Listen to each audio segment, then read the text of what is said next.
to make sure that we get as many people there as possible, because I think what you're going to show in a minute will hopefully inspire some others. I mean, these meetups are absolutely so much fun and incredible, and there's something about being in person and being there together. This is going to be a fun one, because we've got a good length of time, and we've got an amazing lineup of speakers, a great Q&A session planned, and just a lot of time for interaction and meeting other people, pictures with Dr. Kiltz and Carrie. And I mean, come on, who wouldn't have a blast?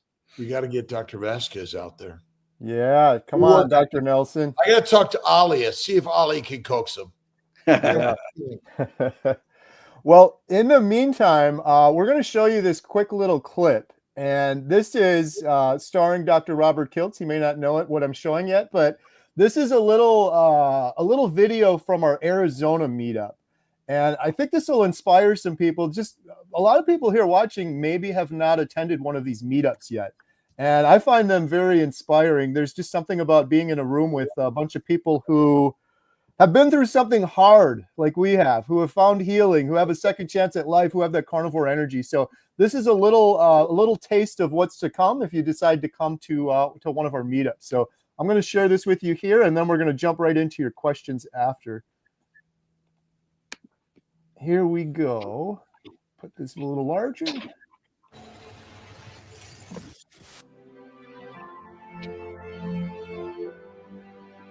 We're here celebrating humanity, and we're in a movie theater. The goal of today is, let's celebrate the real heroes that are walking around in the world instead of the fake heroes that we see on the screen. Hope is a good thing, maybe the best of things, and no good thing ever dies. We're going to celebrate you who has decided to stop poisoning yourself, and you who has decided to heal yourself. You guys, you have to focus on your livers, you have to focus on your metabolic rate, you have to focus on getting your organs, your visceral fat, all of this stuff under control. I had to go on a very low histamine lion diet and making sure that all of my food was not aged, not smoked. I couldn't do egg whites, I couldn't do black pepper, I couldn't do cultured butter. I had to be very, very careful. We have to be our own doctors. We have to be our own nurses. We have to be our own caregivers. There were days, I don't mean like some days, where I was too sick to even get up and get a drink of water. I'm not saying eat 2 sticks of butter a day, but I'm saying like let's tweak things up. You gotta find a way to like get a little more food in your system. Start with breakfast even if you're not hungry. We're all here sharing our stories. And I got to tell you, I've got tears in my eyes and listening to all the amazing stories, because we're all on a hero's journey. You, just by being here today, are supporting this cause, and you're helping other people to hear this information and heal just by being here in this room.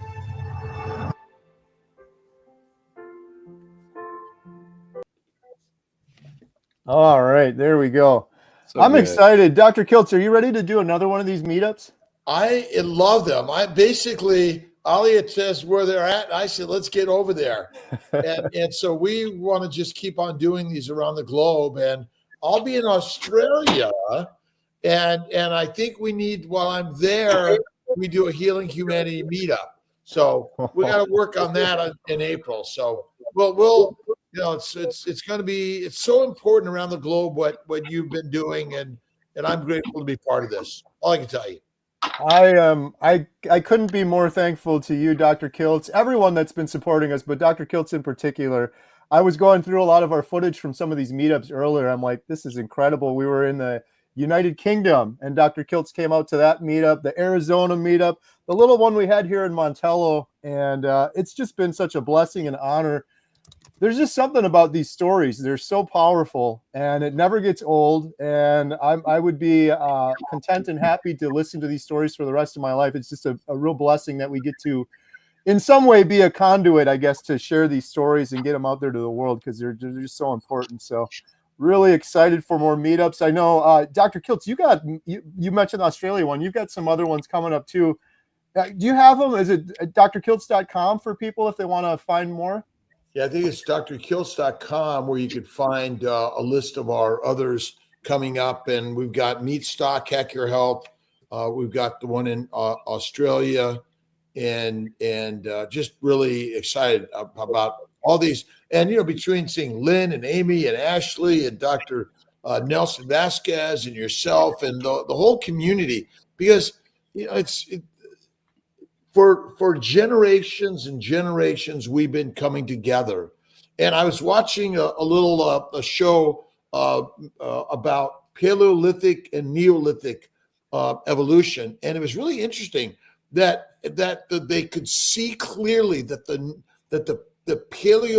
Neolithic, where they began to use grains and plants in the diet, really began to wreak havoc compared to the animal-based diet. And we need to get together and have these gatherings. And as long as Ashley is there and able to help cook Brett, I'm in on that, and love to see everyone there, because we're all family. That's the most important part of this. Absolutely. And huge shout out again to Ashley, not only for cooking, but man, organizing these things as well. It's that whole Arizona one was amazing. And I know a lot of work went into that, so we really appreciate it. So, oh, it's fun. Of course. Yeah, it's so true. It doesn't even feel weird when you get together in person with people that you've met online. It's just, you think, oh, maybe it's going to be awkward or weird, but it's not at all. It's just like, oh, we're all friends, we're all family. And now we can actually give hugs. I keep saying that with the meetups that I go to. It's like, I can tell. I was like, oh, there's a carnivore, there's a carnivore, there's a carnivore. It's just funny. The smile, the glow. It's just, it's just a fun atmosphere to be in. That's for sure. Absolutely. All right, we're going to jump into some questions. If you have any questions for the panel here, please post them. And of course, we're going to do a giveaway. Let's give away a Healing Humanity t-shirt. So post your best question right now with hashtag ribeye. If you have a question for Dr. Kiltz, Ashley, Lynn, Dr. Nelson, myself, any question, use hashtag ribeye. We're going to do a drawing in a couple minutes for a Healing Humanity shirt. Let's see what questions we have here. And we got a couple quite a few new members. Thank you so much. Julie Collins, Gigi, Lynette, Mary, Irina, awesome. Joanne. Thank you so much. Every penny from the memberships goes right towards our documentary. And our good friend Caleb looks like has a question and a $5 super chat. Shout out Caleb's Carnivore Quest. He was out at our Arizona meetup. He's got a wonderful YouTube channel. Do you ever get sick on carnivore? And if so, how to deal with it? I have no appetite, so I'm just drinking water right now. Caleb's a little under the weather right now. Anyone ever get sick on carnivore here? I haven't yet, but I know people do. And I mean, I'm fortunate I haven't so far, but I know that if you can get broth in, that's good. Get some sodium. But I've had COVID for sure 2 times. It probably was 3 because I didn't test as well. But 2 days, at the most 3 days, and I was back. No medications, no antiviral. Yeah. And I would tell you that I've had a few early upper respiratory things or GI things, but they clear up so fast and it's almost nothing compared to what they used to be, for sure. And, more fasting, more bone broth, more butter. That's what's helped, I think. I haven't been sick yet since I started carnivore, but then we were on one of these live streams a couple of weeks ago, actually, and Todd Bachnes was on there, and he asked me, he said, well, are you sure? Because maybe you've got sick, but like Dr. Kilt said, I just didn't feel it the same way at all. And my immune system is just, I think, going full cylinder right now. So it's I've felt great all through this season, and people are dropping flu like crazy right now. So yeah. That's what happens to my husband. Since he's been carnivore, and he used to get sick 2-3 times a season. And now he'll feel a little tickle, like a scratch or something in his throat, and it's gone the next day. But, I know not everybody is that fortunate to have it go away that quickly. But I do think that the more, you're in ketosis and you're carnivore, you're going to be more resilient, and you should at least get over it more quickly than you would have in the past. I feel like I've dodged a few early on before the girls were all carnivore. I remember once like the whole family was sick, and then I started getting it. I was like, it was a couple minutes, and then it just went away. And I was like, man, I wonder what I just dodged there, because prior to carnivore, I would have been probably laid up in bed and sick for a couple. I was always sick a couple times a year, and I just don't get that anymore on carnivore. So, great question, Caleb. Thank you. Just quick reminder. I don't know if I mentioned this. So post your question with hashtag ribeye. And also I have a link to Dr. Kiltz, Ashley, Dr. Nelson, Lynn in the description below. So in order to win the shirt, you just follow each of those individuals. It takes like 2 seconds. Give them some love and some support, and then hashtag ribeye, and we'll do our best to answer your question here. We also have shout out to, where did it go here? Who's Your Carnivore gifted 5 Homestead House memberships. I'm pretty sure I saw that in there. Now I can't find it. I'll find it and I'll show it. Thank you, Who's Your Carnivore, Brett. Really appreciate that. Caroline is asking, for those of us who cannot attend the meetup, is there any way we can contribute and attend virtually? Thought to ask. Thank you. We tried twice now to do these as streams, and it's been it was a nightmare. And we did it in the UK, and the sound wasn't working, and there was no one there to really troubleshoot it. We have, however, been getting better at filming these. Dr. Kiltz, you had some excellent footage from the last one. So we're going to try to do more of that. Check out Dr. Kiltz and his YouTube channel. You put out some really good videos from the last couple of events. And we should keep on trying to get a live stream there. That'd be really nice. And another way for people to contribute. The audio, because I don't think the video itself is much problem. Is the longer run, the audio was difficult to follow. Yeah, we were troubleshooting it, and there wasn't time for Adam and I to troubleshoot the one in the UK, but you almost need an audio guy there to link into their system and make sure it's all working. Otherwise, you get a weird echo with the microphones. It's happened. We've tried twice now, so we weren't just giving up, and it's been really tricky, but we'll have to make it happen or get in a space that's kind of has the setup ready to go where we can plug into their system. But we should have some video. I'm definitely going to be filming. I had my camera attached to my arm in the Florida one, and I'm going to be doing the same in Texas as well, to gather as much as we can to share with you guys afterwards. And you did a great recap video on your channel. I know Dr. Kiltz put out a couple of things. I did a recap video for Arizona. We'll try to keep doing a little, at least put some of that together with some highlights and some of the messages in there, because it's just so good. It's hard to capture it all for sure. But. Yep. 100%. That's another good reason. Hit the description and follow all these folks. You can watch Dr. Kiltz's YouTube channel, Ashley's. That was the fun part for me after seeing the different perspectives and the different videos people did. So yeah. Amy says, hey, Dr. Kiltz, how are you? Amy, I'm awesome. Now that I'm GPK, Grandpa Kiltz, and Julio is a beautiful little baby boy, 7 pounds, 3 ounces, born on Monday.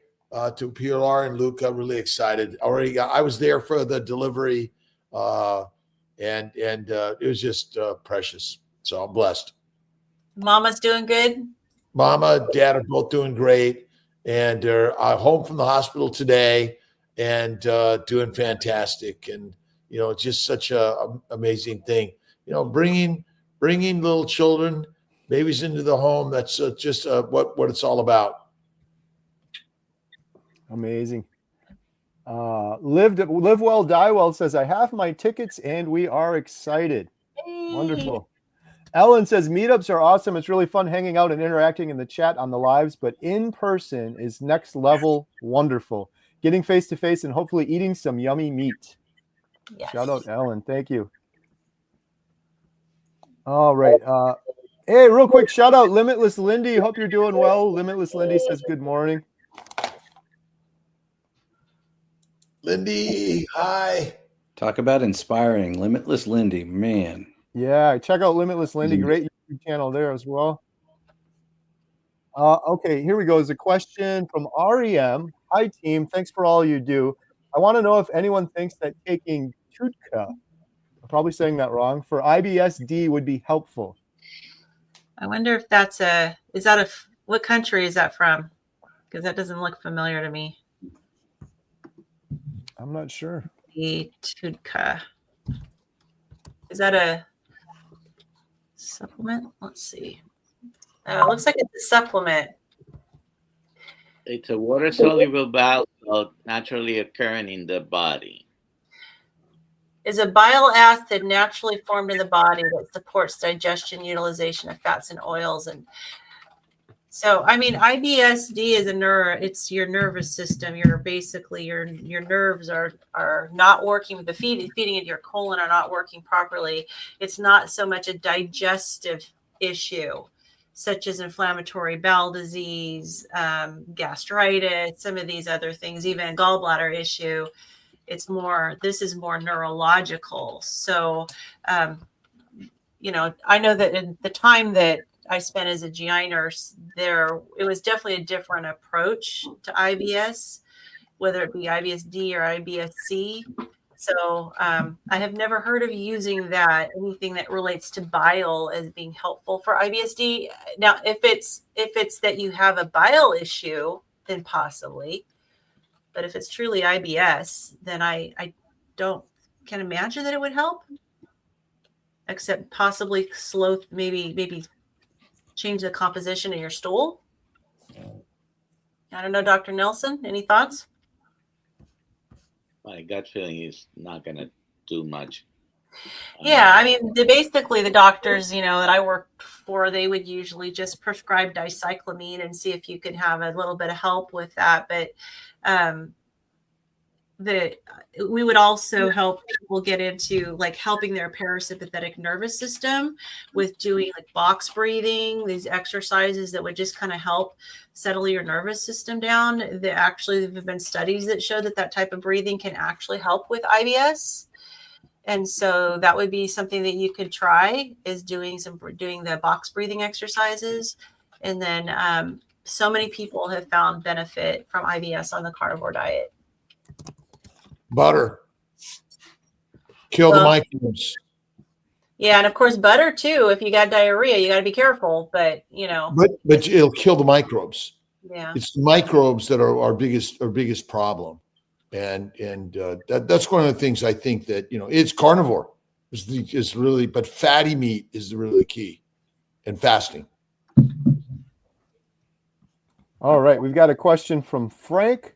Why is it that I'm getting leg cramps at night, but yet I have electrolytes and magnesium regularly?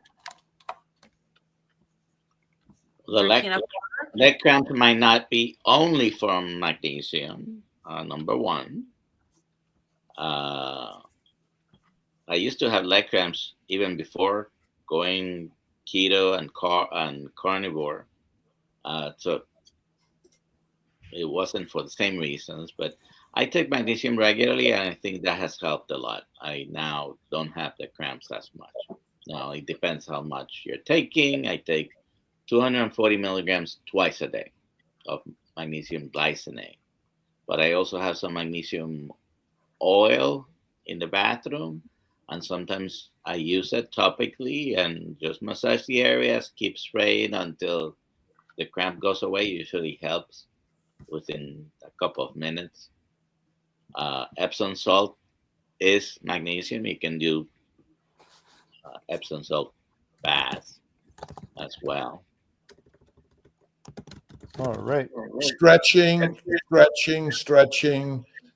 Things like yoga. Those are all good things to help. And I think massage and sauna, I think helps too. Thank you. Okay, next question we have. Loney Singleton. Carrie, can you give us the crockpot stew recipe? Crackpot or crockpot, we can go with either one there. This is gonna be real quick. In fact, we made this last night. It's so difficult. Yeah, I take a slow cooker. I buy stew meat that's just cut up chunks of meat. I put it in the slow cooker. Sometimes I put a little bit of water in it, and then I put it on low, and then I wake up the next morning with a big smile on my face. And I had an extra large smile on my face this morning because I did what I just described.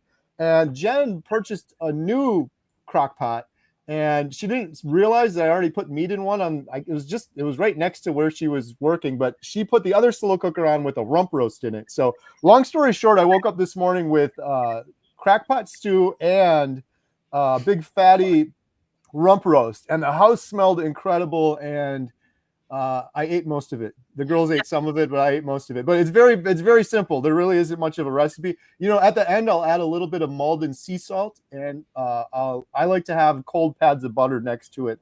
Yes. In the early days, I'd melt the butter in it. I put the butter in it and it would melt, but I like the butter cold and a little pad. I follow your original. I think your recipe changes all the time because I follow the first time I heard you share that recipe. You had us, obviously stew meat, and then you had us pour beef broth like halfway up so that it wasn't covering the meat. And then I put the whole stick of butter in from the very beginning and just let it cook in the butter and salt it. And so I do a little bit extra, but that was the original recipe I heard you share.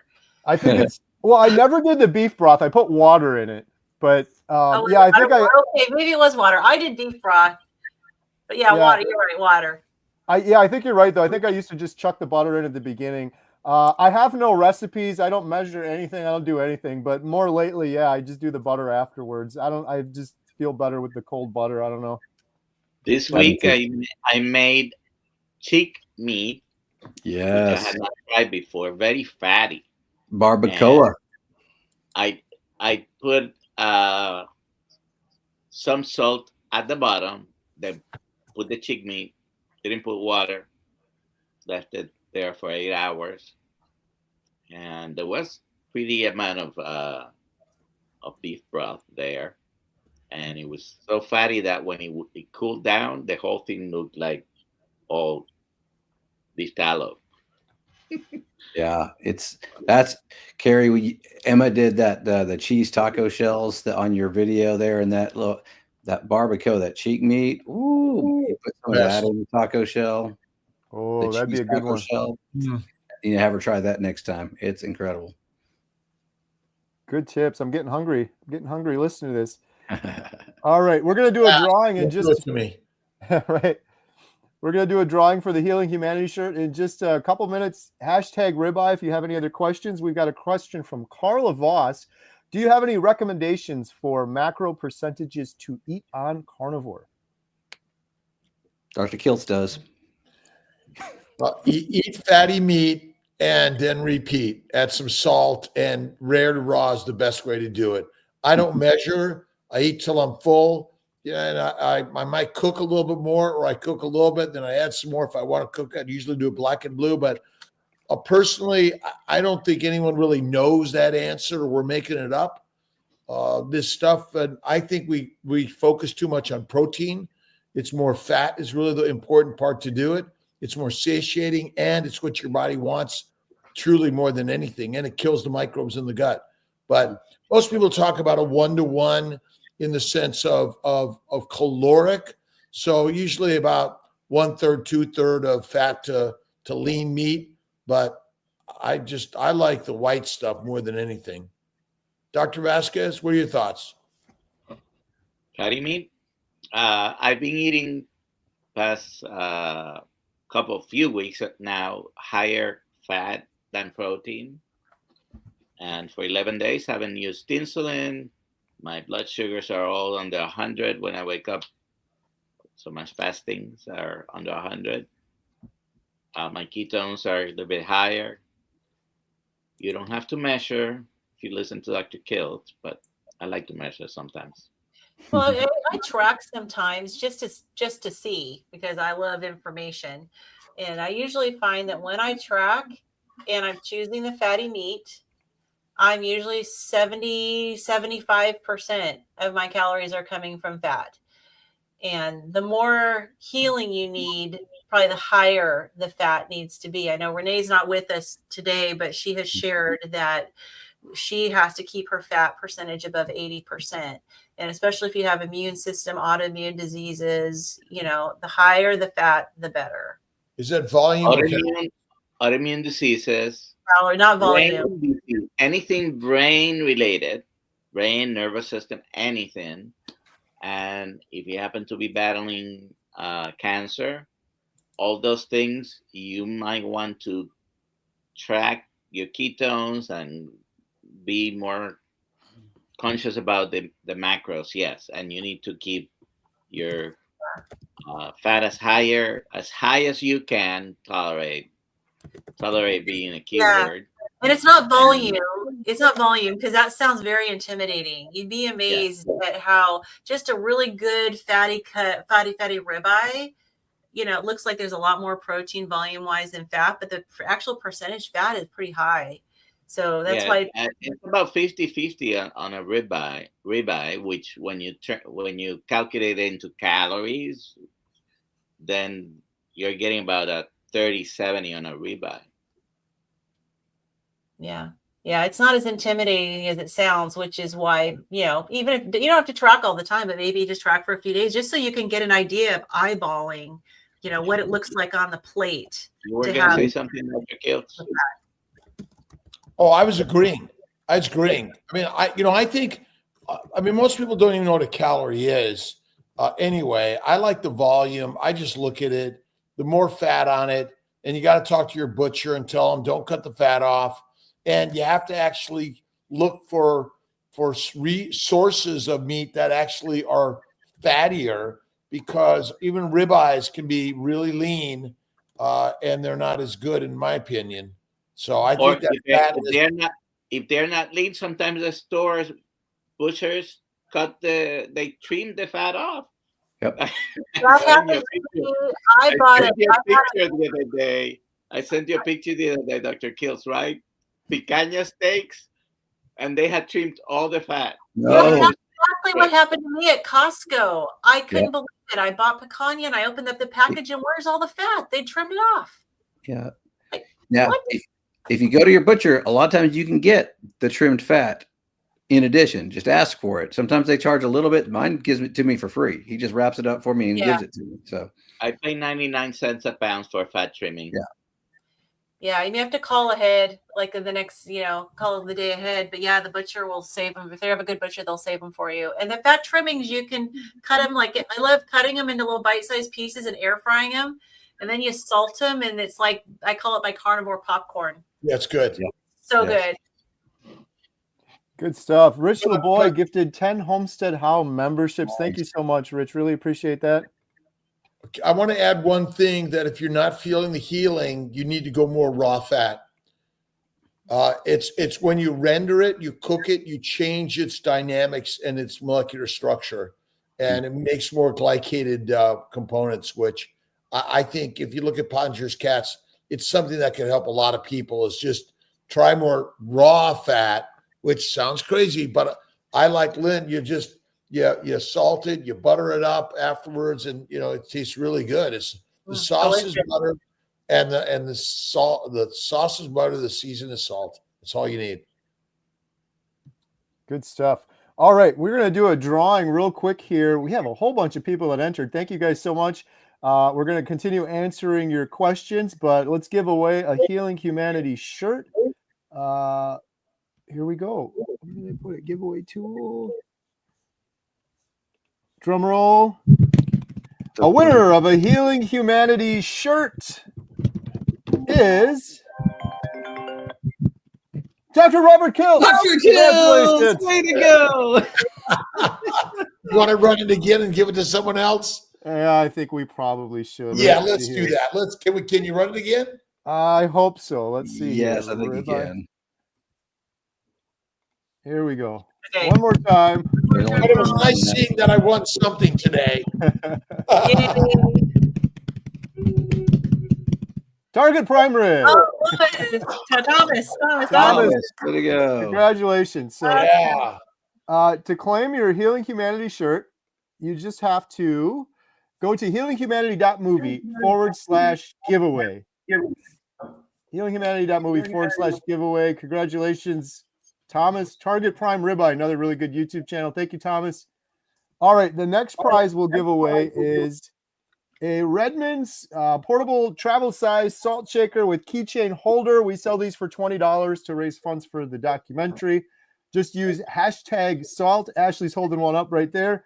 Hashtag salt with your best question. And we're going to do that drawing here in just a little bit. The next question we have is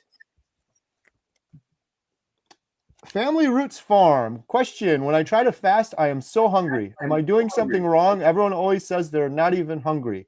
Carnivore now for 6 months. Family Roots Farm.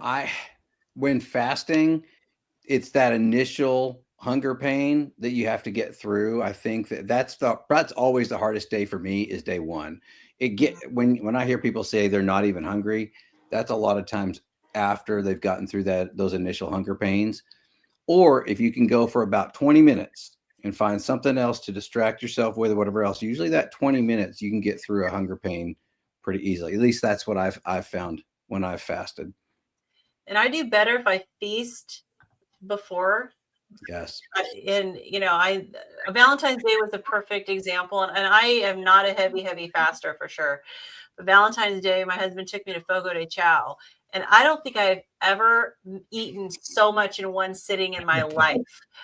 I didn't eat that day yet. I ate so much. And so I just did an experiment with myself to see how long it would take before I actually felt any hunger pains. And it was like 26 hours. So I would imagine that the first day is going to go a lot easier if you just eat a lot the day before. Yeah, look at SPG. Lean protein by itself is not the same as the fatty meat. When you do consume the fatty meat, more fat, the longer I think you go. At least that's my experience. I agree with the feasting. It helps. Salt, lick salt. That's the best thing I do. I have one of my Kilt's cups filled with salt, and I just lick my finger and do that a little bit. And that was Raymond Nazon from SPG's. He was tip. It just helps. But once you do it a while, you get more in tune to how to do it. I mean, I've been doing it for a few years now, and I'm on my 3-day fast right now. I'll do a 5-day fast 4 times a year, and it's just practice, and keeping busy. Someone mentioned that in there. You just I do it when I'm the busiest, and it helps the most. Good stuff. Thank you. Hey, Dr. Kiltz, 5 a.m. live streams have changed me for the better. I get up early and I have more energy all day. Shout out Dr. Kiltz 5 a.m. live streams. How long have you been doing those now for, Dr. Kiltz? I don't know exactly. For a few years at least. I used to actually, about 15 years ago, I did it for a year. But I didn't do it live, but I would do a post every morning for a year, and I do a video. So it was a ton of fun, and so I just get back to it because I read it's the 5 a.m. Club. I can't remember. Robin Sharma, I think, wrote it. I can't remember the guy exactly, but it inspires me because I'm lonely otherwise. I have to have a group to connect with in the morning. They're always so much fun. I've been catching more and more of them lately. It seems like the longer I go carnivore, I get up earlier and earlier. I got that morning energy going. So shout out Dr. Kiltz. Check out the 5 a.m. live stream. Dr. Kiltz on YouTube and Instagram and elsewhere. Thank you, Lewis. All right. We've got a question from Dawn. How much butter should I eat a day? I don't know if there's any one particular answer, right? Dr. Kiltz says 2. Well, Bella, I was on with SPG, and Bella says 2 sticks a day. That's your general recommendation. So, I go with what Bella says on butter. I mean, I think it depends on where you're at in your journey too, because early on you may not be quite fat adapted. And so, a lot of people go by their bowels. Your bowels are going to tell you if you're getting too much fat for where you're at the moment. So you might want to back off if you start to get loose stools, eat more if you're, not that you're constipated, but if you're having hard stools or, you have to strain. We don't worry about less frequent stools in the carnivore world, but we don't want you to strain or have the hard pellet stools. But the more... I don't know if there's a specific amount of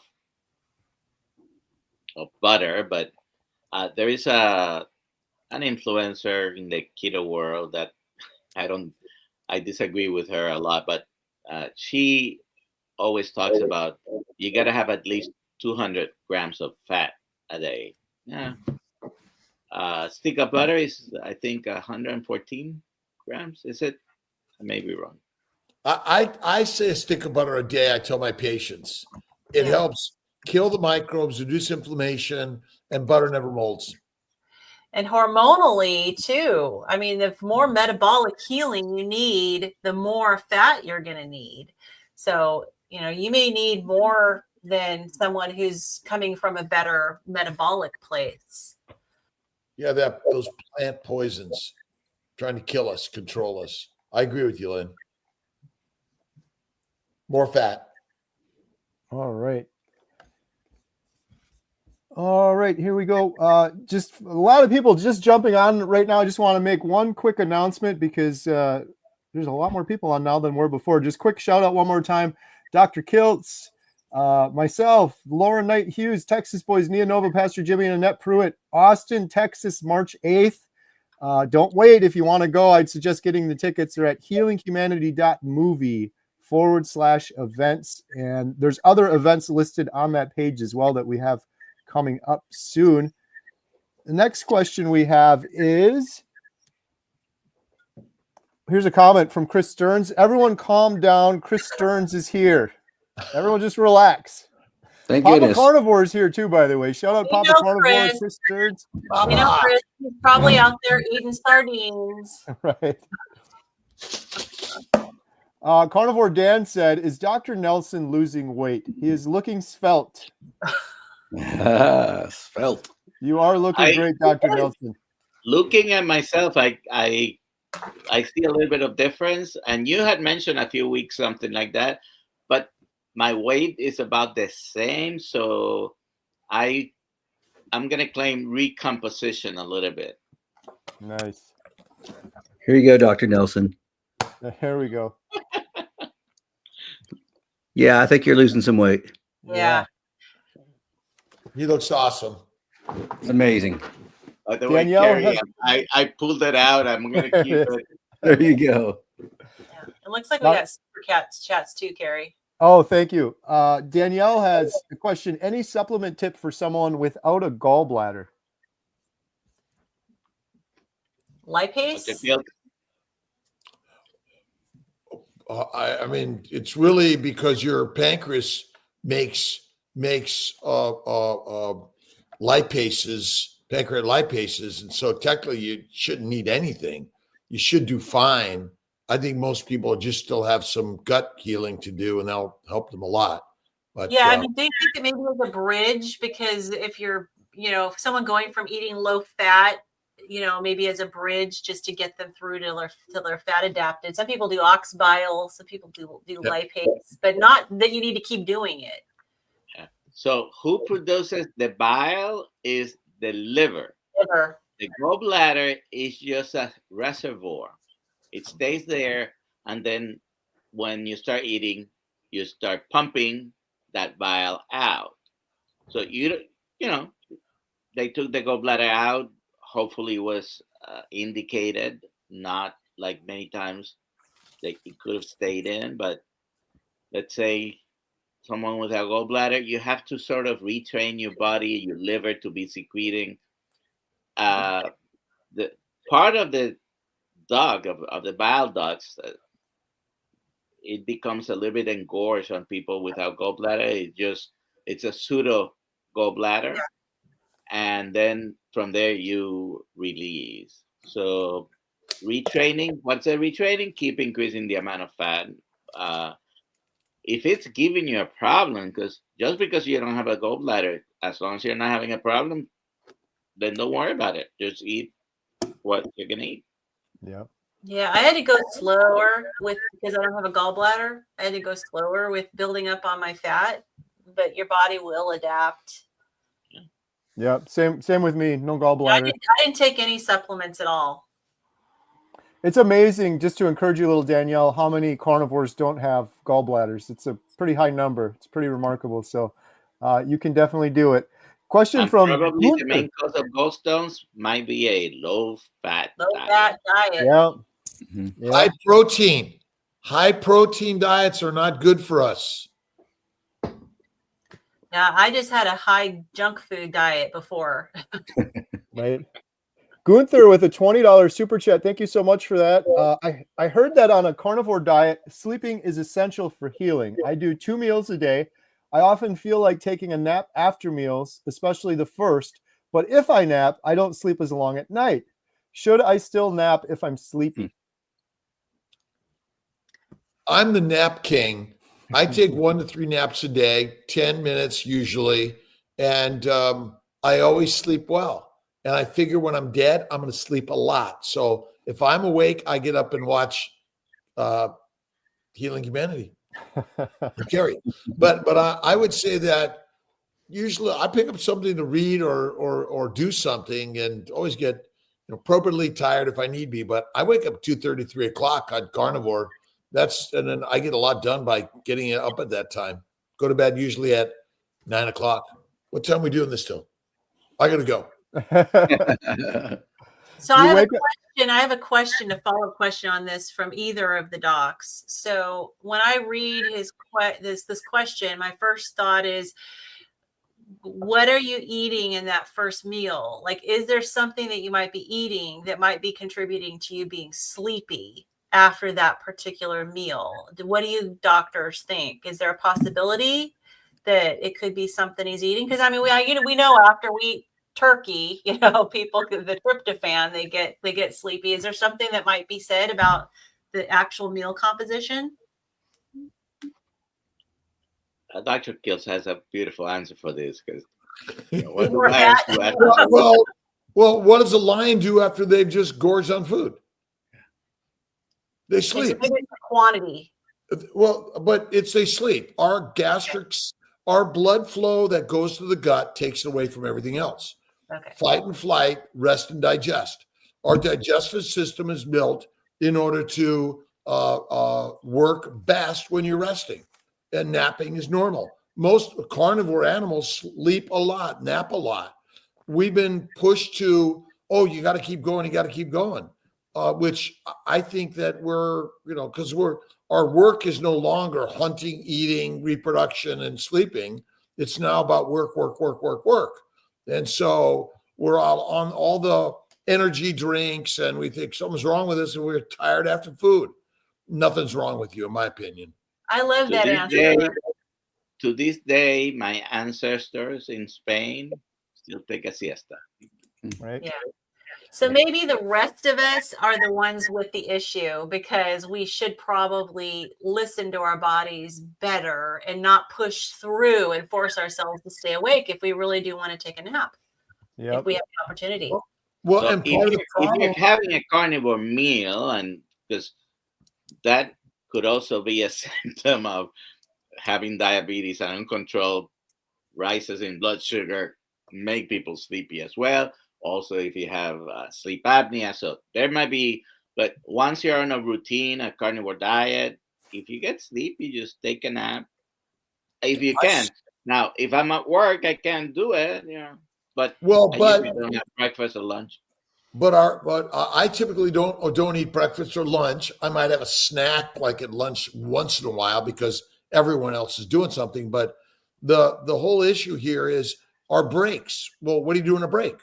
Okay, coffee, soda, smoke, whatever you're doing. But I go take a nap. I take that time. I say, 10-minute nap. Great. And it's a power nap, and it's a little meditative, relaxing. We all have time, because if you're a standard worker, you're supposed to get a break. Yeah. And that's a good point too, because I was actually going to add, set an alarm, because you mentioned if they take a nap, they don't sleep as long at night. So I don't know if you're just letting yourself sleep for as long as you need to, but I know power naps are awesome. Take a 10-15 minutes, set an alarm, wake yourself up. And that might be the way you can get your nap and then also still sleep at night. Yeah, good stuff. When I get questions like these, I always like to go back to sort of the first principles, like what would humans have been doing forever?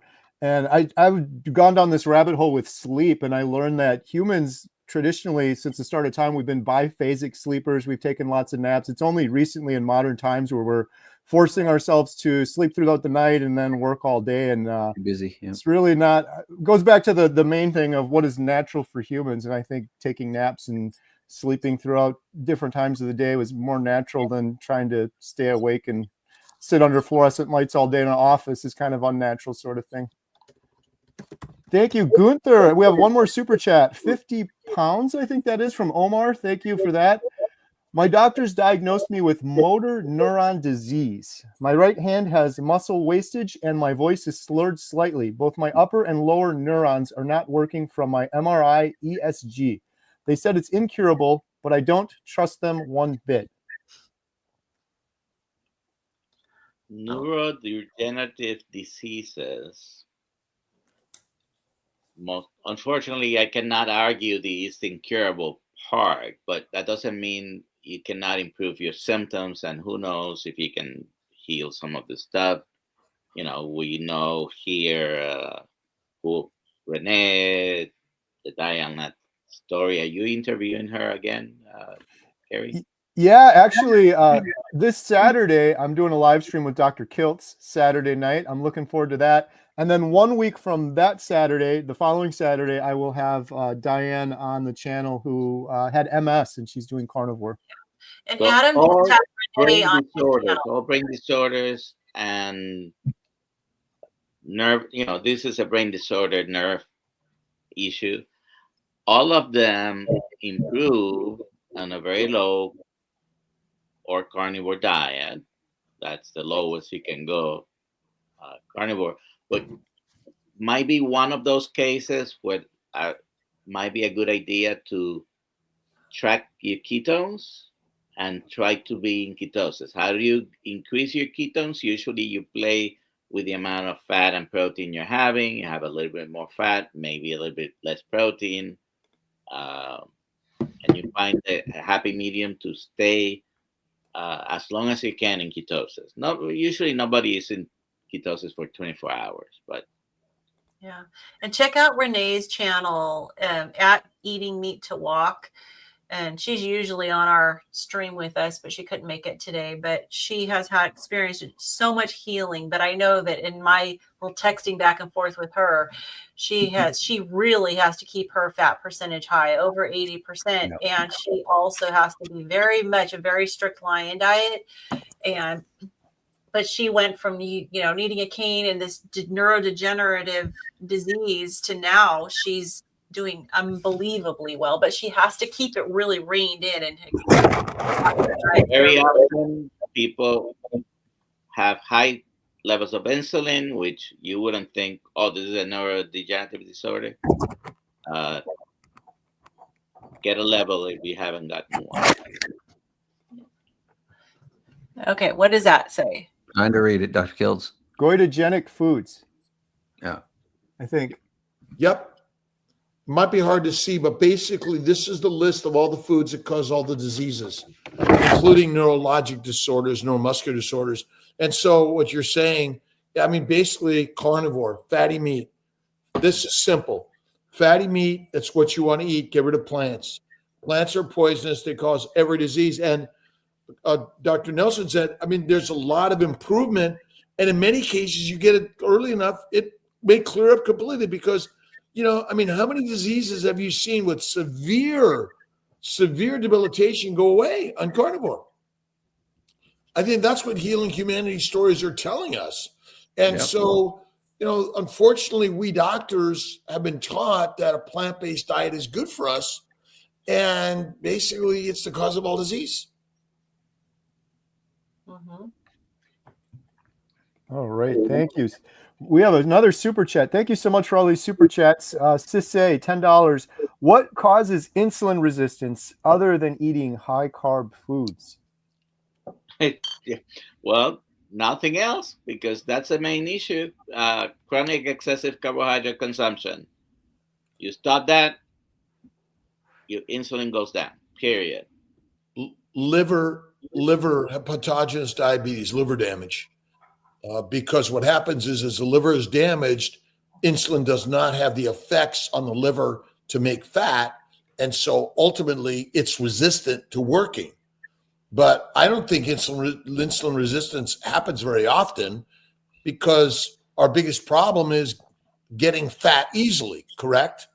And since insulin's job is to make fat, I don't think that's our biggest problem, but it does cause more damage to the liver as you consume all the plants. I don't know. I wish we'd call it plants instead of carbs. Because ultimately, a carbohydrate, carbohydrates is sugar, right? Are there carbohydrates in meat? There are. And also a high protein diet's not good. Well, the glycocalyx is humongous in every species of organisms. And I just think we're allergic to the glycans. But I think maybe as we talk and we learn more about the scientific stuff that we're taught, which is wrong, but diabetes, type 2 diabetes goes away on carnivore. And ultimately, fatty liver gets better. So the more we just stick to animal-based, fatty animal-based, the better we are, and minimize Kiltz's ice cream. All right. Well, even Kiltz's ice cream, unless you're putting a sweetener, it's, what is it? Heavy whipping cream and eggs. Yeah. Chris Stearns, $10 super chat. Thank you, Chris. Seeing them shorts of Dr. Nelson's makes me think of the STP song. I'm half the man I used to be. And I wanted to thank Dr. Kiltz for his unwavering support and generous donation to Next Level Human.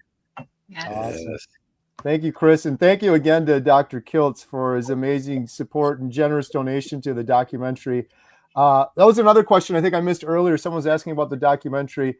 Thanks in large part to Dr. Kiltz. We're on the home stretch. We filmed 45 interviews. We have about 5 more to go to finish the main documentary, but we're doing the series as well afterwards. And I imagine the series will go on forever because there's so many incredible stories that just keep coming out. We've got quite a few of those already filmed for that series. So huge thank you to Dr. Kiltz. And thank you, Chris, for the super chat. Appreciate that. And a huge shout out to Carrie, Adam, Ashley. Everyone that's on this team, Lynn, Dr. Vasquez, because this is really critical for all of us. And the government's not going to do it. The scientists that are funded are not going to do this. And I think it's really like it's our stories, and the more that we help our brothers and sisters share the stories, the better. Mm-hmm. And Lynn and Amy are putting it down on paper and in books, and Adam and Carrie are putting it up on film, and ultimately the big screen is still the best. Absolutely. All right. We have another question here. This is a good question from Amy. Considering coming to the Austin meetup, but I'll be by myself and I'm a newbie. Can you tell me a little bit more about the dynamics of the event? So, yes. Ashley question. Yeah, maybe Ashley. Absolutely. Well, the dynamics are amazing, and you want to be able to be there if you're considering it, because not only do you have experts in the room, you're going to have the Carrie Manns, the Dr. Kiltzes that have been doing this and it can help answer those amazing questions. You've got a lot of other carnivores that are in the same position that you are and go in there to discover and learn. And the Q&A session that we always have scheduled, and we've got a good length of time for Q&A sessions. It's a great opportunity to ask questions of the experts. But then we also do, which I think is probably, if you watch that trailer earlier, and maybe Carrie can play it again later before we end the stream, one thing you'll notice in the theater is all the socializing that is going on among all the like-minded folks that are in that room. And I think that's one of the coolest parts is you get to really have a lot of great interactions with other fellow carnivores. But we have a specific layout or plan that we do where we do probably about an hour and a half's worth of inspiring stories of people who have seen incredible transformations. And every meetup, we have different people that come up and tell their incredible stories. And then we have some time for socializing and getting to know other carnivores and getting to ask some of those questions. we're going to have a meal together, a good carnivore meal on this one. And then we're going to do a big Q&A session as well. So where everybody who wants to ask a question will have the chance to grab a microphone and ask a question from our expert panel. So it's an amazing opportunity to learn. And then the biggest thing, sorry, a long-winded answer here, but I get passionate about this because I love it. But the biggest thing is the relationships you build, because you're going to take those relationships from that event into these live streams. If you watch the chat, I can tell you, I recognize so many of these incredible carnivores that are in the chat, going back and forth, helping answer questions that we can't get to fast enough. And it's just an amazing community. So meeting those people in person, you build those relationships. Yeah, you get to meet locals that are from your area. And so it'll be great to be able to connect with people so you can have your own little mini meetups. And don't be shy and come up and say hi to us when you see us there. Yeah, at all the meetups we've had people who have, I hear it every time, numerous times. Oh, I had no idea that there were other carnivores in my city that eat this way. So yeah, those local connections are great. And then you can start your own meetups. Right. We love hugs. We love connecting. And ultimately you realize, like Ashley and Lynn said, I mean, all the people here, we're already community. And so you're never coming alone. You're just coming to meet your community, your family, your friends. That's what we all are together. Yeah. That's the beauty of it. And I know there's so many great meetups happening.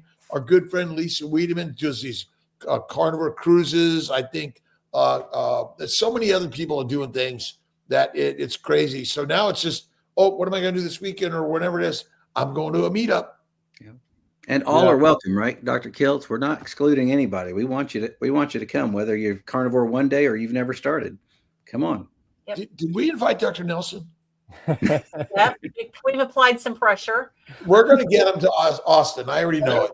We're going to get him there. Bring your swimming suit, Dr. Nelson. Have a talk. We need to have a talk, by the way. Yeah.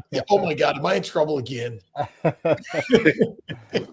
The last thing I'll say, Amy, is you will be welcomed with open arms. It's a community. Don't feel shy about it. And you're guaranteed a hug by Dr. Kiltz for sure. If you come to an event and Dr. Kiltz is there, you get a hug, but you'll be with your people. There's something about being in a group of people that have gone through something really hard, that have a second chance at life. And there's just some energy there that you'll love it. So if you're worried about it at all, don't be. You'll absolutely love it. Great question. All right.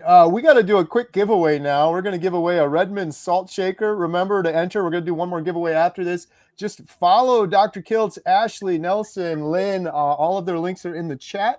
And right now, subscribed. I got like 2 followers only. Yeah, go subscribe to Dr. Nelson's channel right now. Let's blow it up. Get him up to 5. Here we go. Redmond's portable salt shaker. The winner is going to be Dr. Kiltz again. Angela Mullins. Wow. Congratulations, Angela. You have won a $20 Redmond's portable salt shaker. And in order to claim your prize, please visit healinghumanity.movie/giveaway. healinghumanity.movie/giveaway. And you got to be sure that you subscribe to Dr. Nelson's channel as well. Thank you so much for that. All right. The last thing we're going to give away here is, well, maybe we'll do 2 more things, but we're going to give away a 1-month membership to healinghumanity.life. 1 month free membership. Post #life with your best comment or question, #life. The membership site has been wonderful. We've got our Breaking Addictions calls, multiple Zoom calls. We just did our Thursday night Inspired Together call before this, and it was a powerful call. We've got doctors, experts, Q&A, Breaking Addictions, courses, and community, including that awesome picture of Lynn right there. It's one of our community posts. So #life. And if anyone's interested and you don't win, you can join. There's a link in the description. healinghumanity.life. There's a promo code to get you 50% off your first month. And the proceeds from the membership site also help to support the documentary and the series afterwards. So #life with your best questions. And let's see here. How do I got to get rid of that. There we go. Okay, the next question we have is From Amy Hasp, our friend Amy. Anyone hear about measles in the area? Texas has several outbreaks of measles. Haven't heard any up here in Washington. I don't listen to the news. Yeah, I don't really either. Yep, I haven't heard of any either. All right.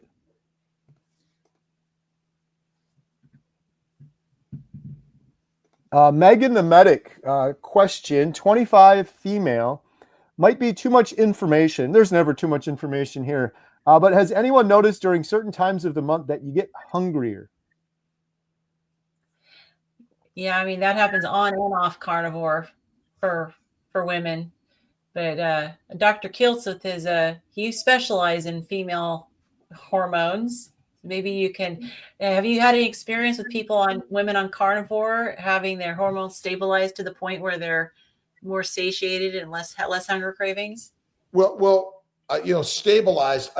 Women do not have stable hormones. Yeah. They go up and they go down. They go up and they go down, and so so you got to be careful. But I would say that it is normal, probably post ovulation more so than anything, because if you think about our evolution, how much time did we spend not pregnant and not breastfeeding? Not much, because there was not much else to do, right? And so I would say that our problem is, your the luteal phase, post ovulation, you're supposed to eat up to get fatter, to have the fuel, the food, the building blocks of a baby, and so. But I haven't heard the story that much, but I think it makes sense that after ovulation, where you're supposed to be getting pregnant, you want to gain some weight. So would you recommend just eat meat? Mm-hmm. It's sort of this idea that, I don't know that evolutionarily speaking, we had choice. Oh, it's this time of my cycle and I've got to make sure I eat up. It depends if you had food, I imagine. But I think it's all our modern description of things that, I think we're hungry all the time. And especially our standard diet on carnivore, I think probably, as you said, it levels out our addictions or our cravings, I would say, but more than anything. And so I think you feel better on a carnivore diet. You're not feeling all those ups and downs that we get on a standard plant-based low-fat diet. Yeah. And I know I found it as I've been in various phases of my healing that my appetite changes all the time. Sometimes I'm doing OMAD and other times I can't get enough to eat.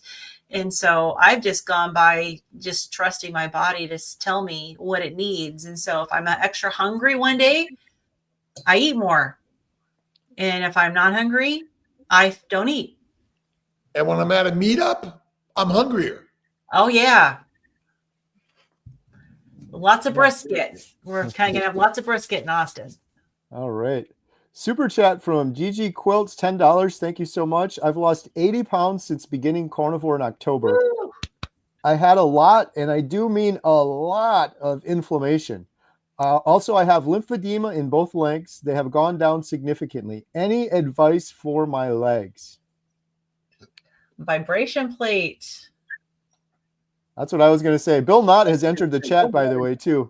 Our friend Bill Knott had a lot of success with lymphedema in his legs with the vibration plate, and so have many others, my wife included, had similar issues. And if you can't, if you can't afford a vibration plate, you can't get one for like Facebook Marketplace for a good price. The rebounder, the mini trampoline can help too. Man, that gets your lymphatic system moving. I made the mistake when I first got mine of going too much on it, and I felt it because it cleans out your lymphatic system like crazy and gets things moving. And I afterwards, after I'd been on it for a few days, I was exhausted. I'm like, what on earth is happening? And then someone told me, oh yeah, it really gets your lymphatic system moving. So I would say either one of those would probably be really good. And Gigi, if you want to learn more, shout out Bill Knott. He's got a great YouTube channel. He's done several videos on his vibration plate. He's got a link in his description too if you want to know where to get one. Bill Knott on YouTube. Thank you for the super chat. And Todd and Lindy did a really good video with, I forget her name, the name of the lady who specializes in lymphedema. But go to Limitless Lindy and you'll find there on her, somewhere on her channel. I wish I remembered the lady's name now, but it was a fantastic interview. Are you talking about Siobhan? Siobhan? I don't know how to pronounce that. No. Siobhan is the lipedema researcher. She also has. Is that her first name? Giovanni? Yes. Yeah, no, it wasn't her. It wasn't her. Iovanban, and then she's very frequently with a taller lady. Okay. Well, if anybody in the chat knows who I'm talking about, put it in the chat. All right. We have another super chat from Spectre. $2 super chat. Thank you for that. Pregnant on keto. How to stop nausea, and is CBD okay?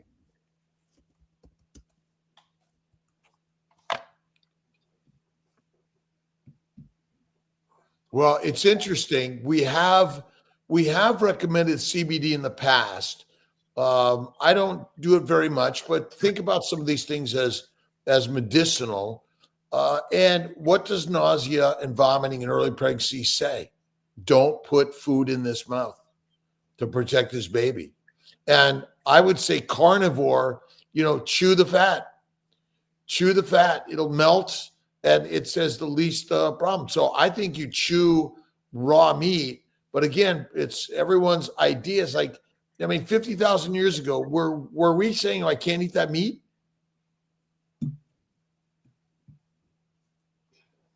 So do you have patients who are able to stop their nausea just by, eating some butter? Again, we're looking for a fix for a physiologic event that says don't eat. Yeah. So the best fix is don't eat.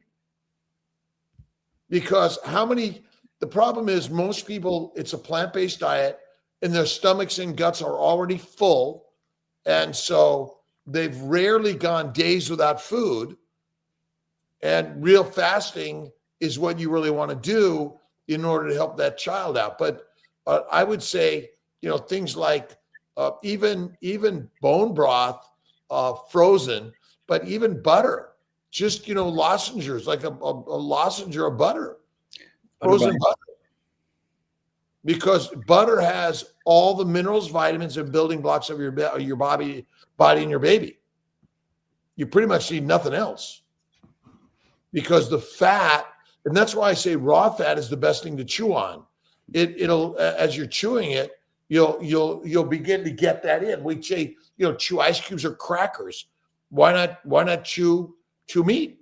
Dry age is best, fatty. But again, nausea, vomiting. There was a USC researcher that basically talked about this a few years ago, that hyperemesis of pregnancy is protection. To not eat. We're built to get fat and pregnant, and then we're built to fast in the first trimester because that's the most sensitive time for that baby. Try freezing some bone broth and making small chips of that to put in. But again, most people aren't. Now, there's some women that are already very thin, anorexic, bulimic, or very skinny. They don't have enough fat in their body. In those cases, sometimes people need intravenous fat. We use Omega-Von, which is fish oil lipids. It's an intravenous fat.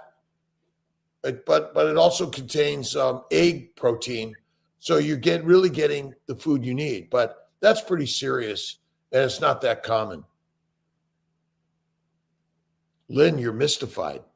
No, I'm just really interested in this. I mean, I never worked in fertility. I did experienced infertility myself in my 20s. I had PCOS, and I know what you call it.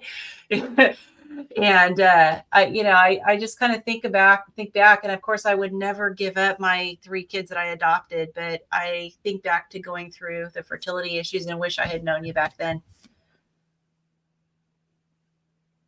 So. All right, good stuff. Target Prime Rib, $2 super chat. Thank you, Target Prime Rib. If you haven't already, hit the like button. Oh, thank you for saying that. Thanks, Thomas. All right.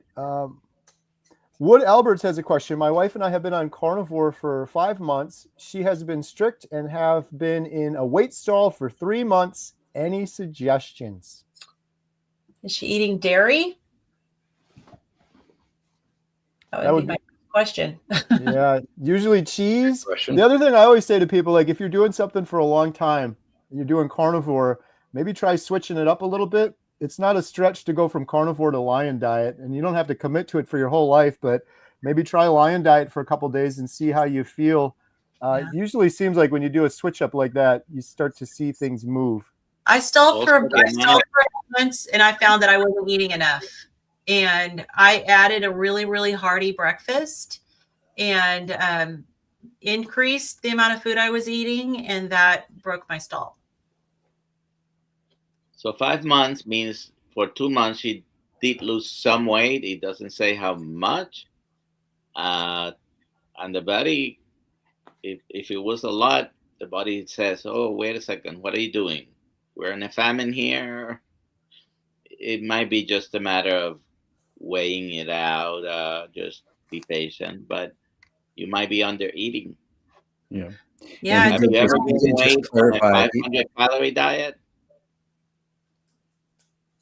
There are people who have done 500 calorie diets, and at some point they stop losing, and they may even gain weight. Mm-hmm. I just don't think we know what a calorie is. Our body's smarter than anything else. Yeah. Our body does not want to be skinny. So our persistence to try to be skinny is physiologically incorrect. And so you reach a stall because, okay, let's just use this term. You're eating more energy than you're expending. And when we say eating, meaning not only putting in your mouth, but absorbing it into your body. But ultimately, and you have a very good liver, and if you're staying whatever weight you are, but ultimately, no animal tries to be skinny, none. It's evolutionarily bad idea, and with the world as it is, you might be spending years in captivity or more time than you know, or under very severe circumstances that can happen naturally or man-made, that we would wish we were fat.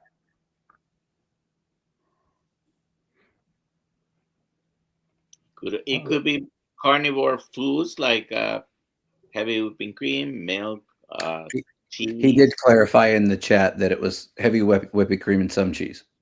I had to stop that. In addition to eating more, I had to stop it. I was doing the same. Heavy whipping cream. I was having coffee in the morning. I stopped all the dairy completely. I eat butter, but yeah. I still have a trouble with this idea of eating more. I mean, it still doesn't make sense to me. It doesn't make sense to me either. I think it's wrong because remember, we're all talking a story. Because how many times do we watch exactly what people eat? Never.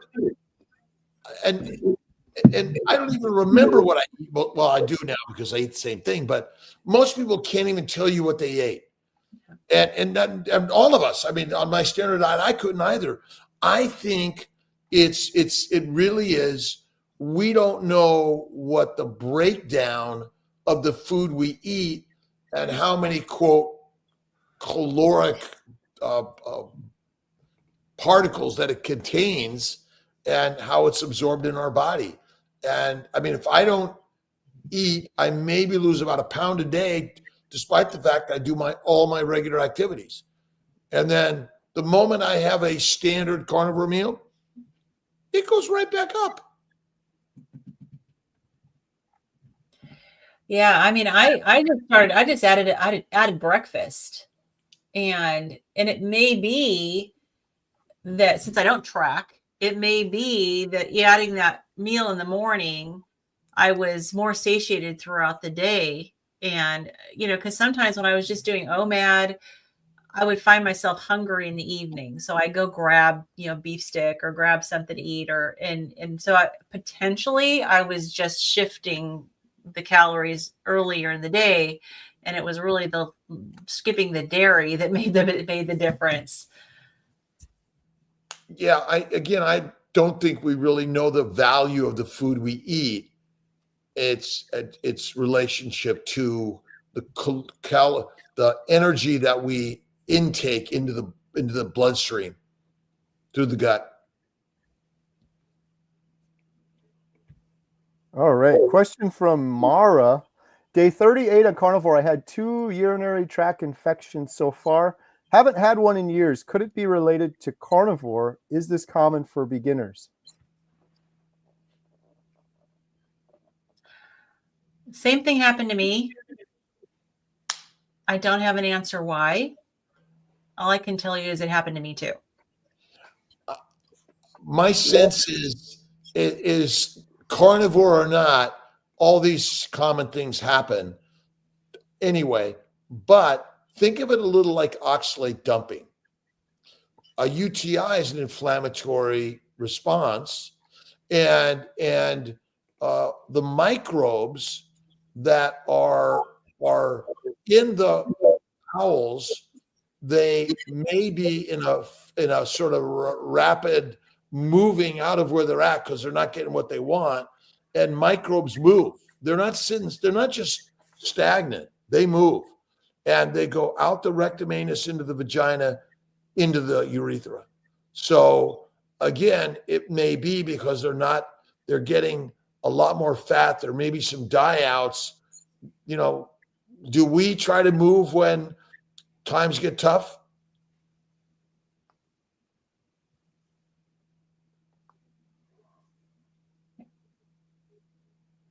Interesting. It's well known that the microbes in the rectum anus go out and they colonize our perineum, correct? Mm-hmm. They colonize the vagina, the urethra, the bladder, and everything. And they're not supposed to be in the bladder, but they get there, and they're common UTIs in women. And I would say again, it's oxalate. Think of it like oxalate dumping. Yeah. Well, I know it's all TMI, but that's why, when we're learning in nurses and nursing assistants, when you're cleaning patients, wipe front to back, never go back to front, because you don't want to grab all of that, the bacteria. But even without that, the bacteria and yeast are getting there because they're everywhere. Yeah. Well, our skin is not sterile. No, and our rectum anus, no matter what you wipe, we take a little swab and put it on a culture dish. It thrives. We didn't we didn't smear it. It was just like barely touching. So I think it's just everywhere. Yeah. The microbes own us. Do you think either the doc, do you think that going from a plant-based diet to a carnivore diet, that often we don't drink enough fluids and that our bladder, that can be impacting our bladder? No, because excess fluids aren't helpful for us. And excess fluids may damage the glycocalyx, which is critical for the membrane stability. And UTIs and bowel infections and vascular infections are a breakdown of that. We drink too much water. We make water. And so this idea, I've got to flush things out, I don't think we've ever proven that. We sell a lot of water, though. Yes. Steven has a question. Any ideas to lower high ferritin while on carnivore? Well, first of all, is it high ferritin? If you just have one blood test and it was high, because ferritin is the iron storage, but it's also reactive to inflammation. So when you have inflammation, may go up. So first, I like to document that it is really high. Usually will be high along with iron levels being high. But if your doctor has decided you have too much ferritin, very likely you have very good hemoglobin and hematocrit, and you can donate blood. That'd be a way. Anyone who has a little bit higher hemoglobin, you can safely donate. Good. Yep. Yeah, donate blood. Yeah, I had a high ferritin level after starting carnivore, and then it's same thing. It was like it was just a one high reading. So of course you want to look It and might be transient. It might be transient. Yeah, and the doctor checked my iron stores. It was fine, and so the next time we checked, it was coming down. And so we are thinking, and I had a ferritin checked a few years before I got really sick, and it was normal. So our thought was that with my mast cell flare, how sick I was, and I was very acutely ill, that it was probably even higher before. So my doctor was like, well, we're not going to worry about it. We're just going to watch it. And didn't recommend donating blood. Just said, look, we're just going to keep an eye on it. And it's a marker, of inflammation. And as my inflammation is going down, my ferritin's going down. And we'll see you in 6 weeks. Don't get the test. I just donate blood. Yeah, that's good. You're helping other people out. That's the most important thing. Yep. Good stuff. Hey, real quick, I got to do a shout out. My buddy Bill, my brother Bill, is in the chat, and kind of against his will, Emma and I set this up, a little Christmas present, did some designs for Bill, and put this up on a site for him. There's Bill and Daisy shirts. Daisy in Alaska, be kind to one another, repent, repent, repent. So if anyone's interested in supporting Bill, I'm really excited because Jen and the girls were taking a little family vacation. This isn't for the documentary. We're just going as a family vacation this August. This summer, we're going to go up and visit Bill and hang out with Bill. So anyone's interested in supporting Bill and getting one of those cool shirts, I will leave a link in the chat right now. The next question we have is Squeaky Melissa. I've been on low carb for 10 years. I did lose 100 pounds. I have rheumatoid arthritis. Want to start carnivore. Should I do it gradually? Not sure where to start. Well, how low carb do you do? Because if you're doing low carb, you're ready to take you're ready. Jump in. Yeah, I went cold turkey from eating the worst standard American diet you could probably think of. But I'm a little bit of a masochist that way because it's just the way my brain works. It's all or none. But like Dr. Nelson said, yeah, if you've been doing low carb for 10 years, you should be fine going right into carnivore. And with your rheumatoid arthritis, you will probably need to go lion diet if you really want to heal the rheumatoid arthritis. And I would definitely recommend going low histamine carnivore if you want to see more quicker results. That's what I had to do, was low histamine. So I can't do the aged meat, and I can do a little bit, but I can do aged or smoked, and had to stick with just the ruminant, very, very fresh ruminant meats, salt and water. I did that for a whole year. And now I can actually eat foods that are a little more, higher in histamine, but it took about a year. Jump in. Dive right in, huh? Dive right in. Dive right in. Yeah. Bella went from vegan to carnivore. Yeah. And they tapped into the community while you're going in because we can help, navigate if you're having any sort of adaptation symptoms, or, we can help. So stay tapped in. Absolutely. All right. We've got a question from Susan Lydia. $5 super chat. Thank you, Susan. I wish I knew you when trying to carry. 1, ectopic. 2, miscarriages, low progesterone. Never mentioned diet. I finally conceived naturally after leaving doc age 32 and 34 when pregnant. I wish we knew this too way back when. Mhm. That's what we're here to do is to share the story, help educate the docs, the practitioners, everyone in this world at all levels. But we're learning together, so keep sharing. Thank you for that, Susan. And we have another super chat from Omar. I am new to carnivore. I buy lamb leg, ask for the fat, and boil it for bone broth. I drink the broth, discard the bones, and fry the lamb in butter until crispy. Is this okay? And is there any advice? Invite us over. Yeah, when's dinner? Yeah. It sounds amazing. Are Great. you assuming you're salting your meat?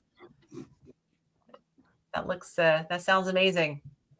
Yeah. Thank you so much, Omar. I think you're definitely on track there. I don't know that we have any advice. Love lamb. Love it. Oh yeah, And it's cheaper than beef. it is. Yeah, I think we don't talk enough about lamb, and I know it depends where you're at in this world, but one of the best. I think that donation was in pounds, so I think lamb's definitely cheaper over there too. Mm-hmm. Yeah, I buy lamb from my local rancher and beef. Target Prime Rib, Thomas, as you know, my pant size has gone down, but according to my friends and family, my head has gotten bigger. Is that normal on carnivore? Yes. Perfectly Yeah. normal. Carrie can attest. Yeah. Absolutely. I think we got that one already. All right, here's another There's one. that book, right? That vegans' brains are smaller. It's a fairly new book. Why that came out. vegans' brains are smaller? Yeah. Yes. Yeah. So yes, it would be expected that your brain is going to get bigger. Yeah, absolutely. Amy Hosp, our friend Amy, a carnivore created in secret. I partially dislocated a spot in my neck last night. Is it true that using heat or ice is not helpful for injuries? I've heard both that it's good and not good. This is hurting more and more.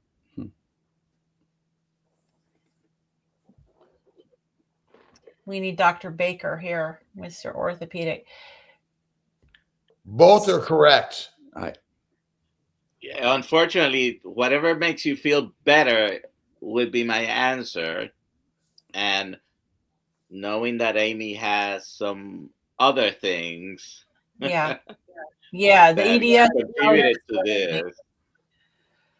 I guess the question I have, and I'll have to text her, is like, is it still dislocated and that's why it's hurting? Or is it hurting because you have some inflammation in the area? So, I know she dislocates stuff all the time. Well, not as often on carnivore. But I mean, the way we were trained, and again, I don't know if this is really accurate or not, but the way we were trained is you ice it the first 2 days, you go 20 minutes 3 times a day. And then after the first 2 days, you can alternate heat and ice. That's the way the training was.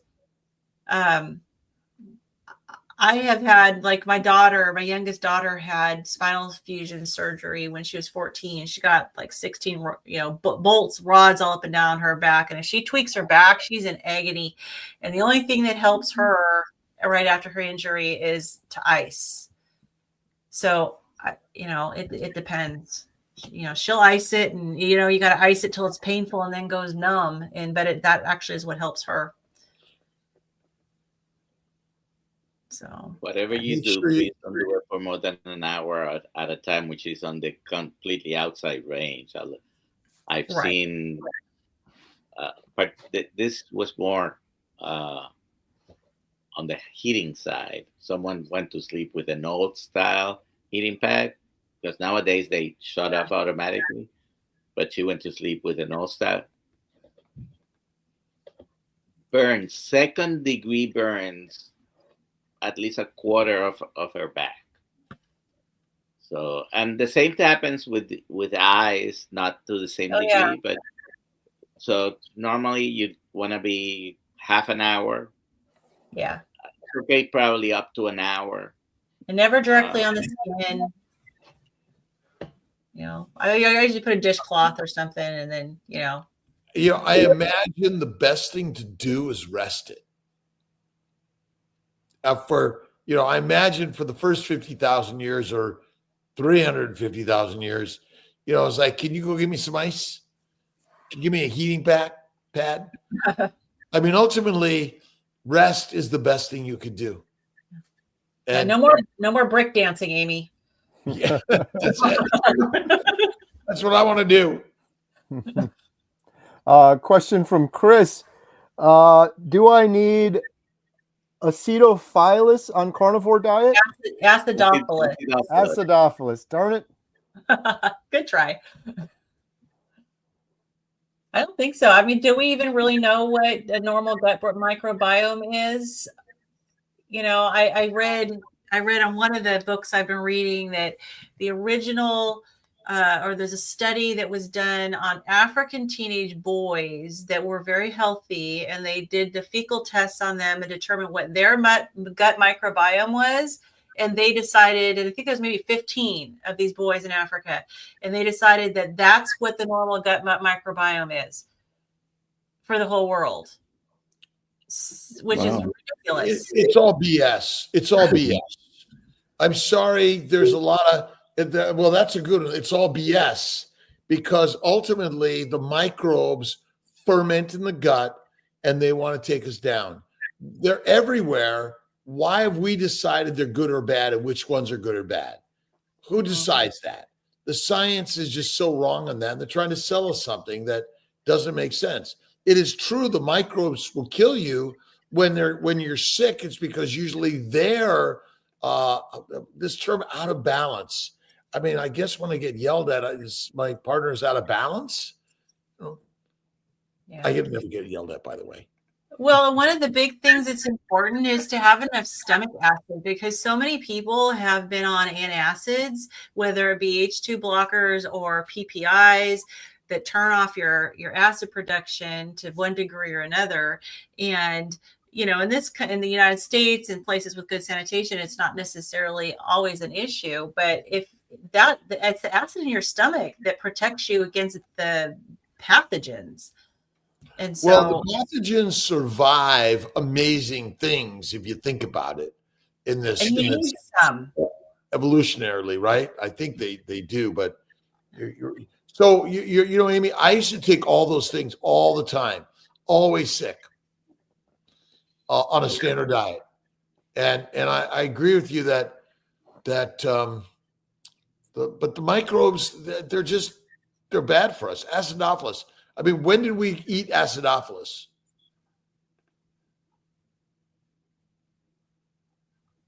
Sounds like a dinosaur to me, so I'd say a long time ago. Yeah. Well, I mean, our gut microbiome is going to adapt based on what we're eating, and I mean that's been shown. And you know, I personally think it's going to adapt to what you need based on what you're eating.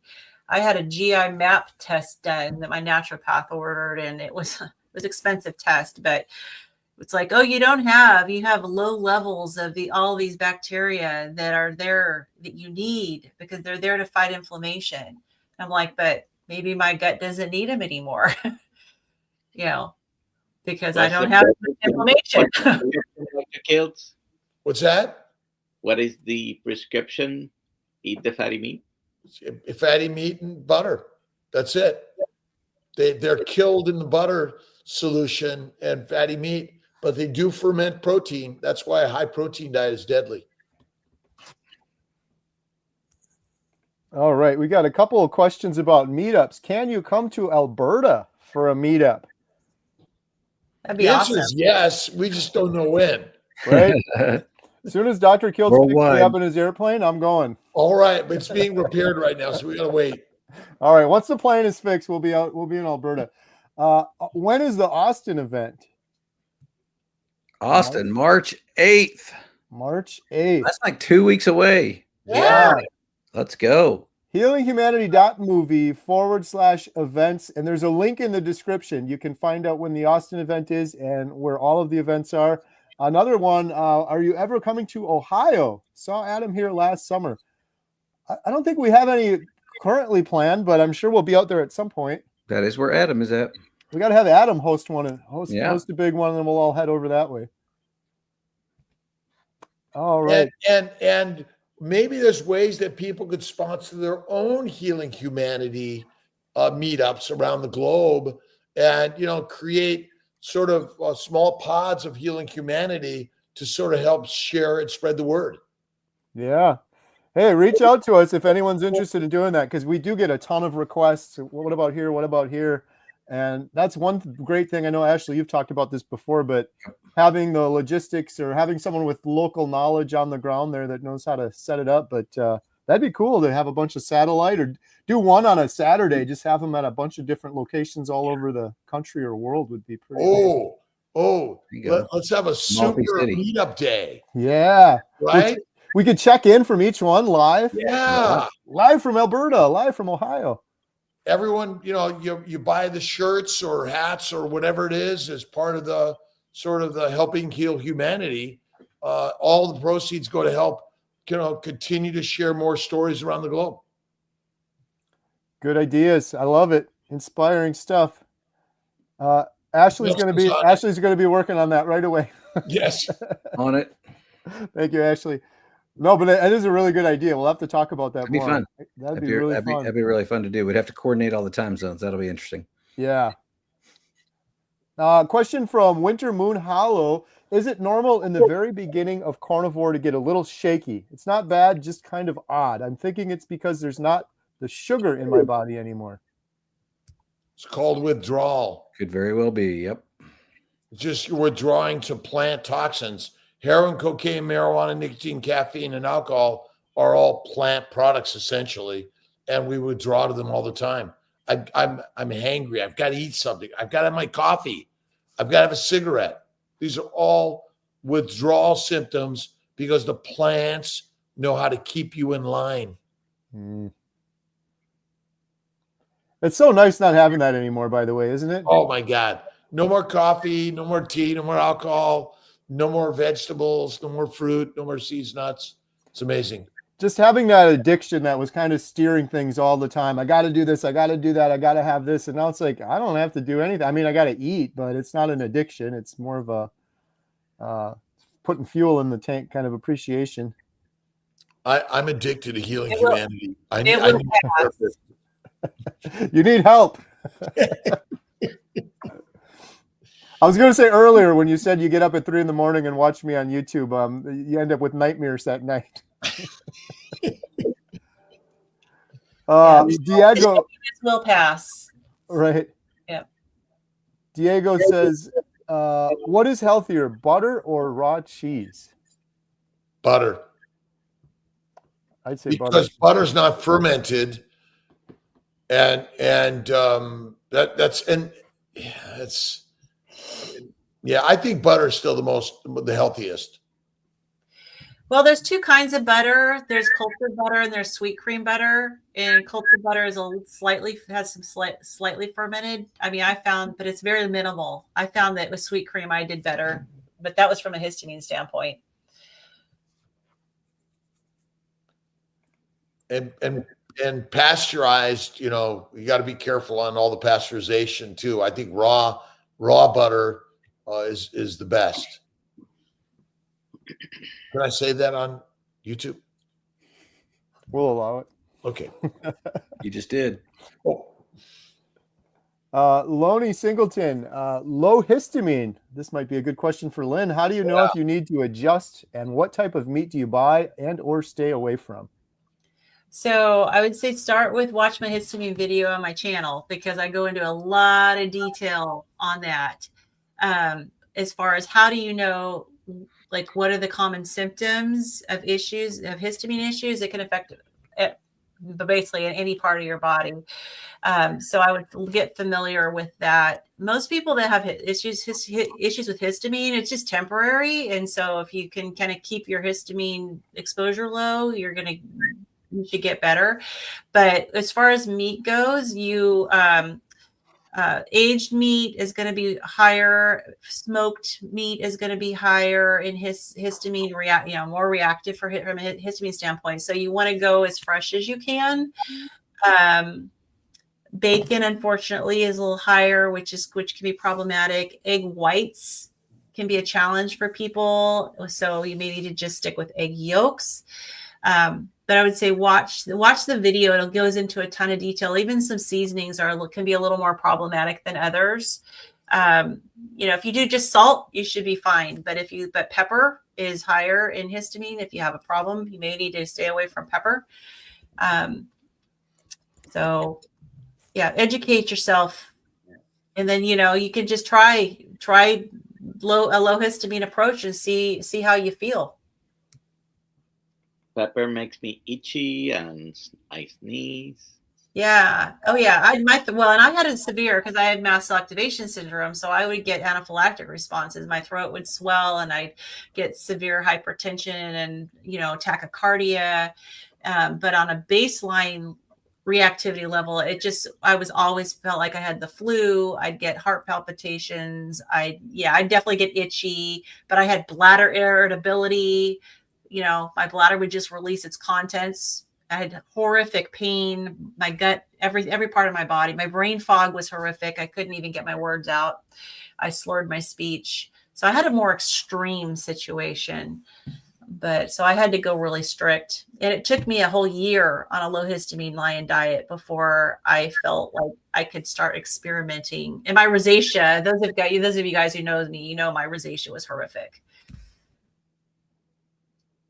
Thank you, Lynn. Question from Susan Hampton. Does anyone know if mild essential head tremors can stop on the carnivore diet?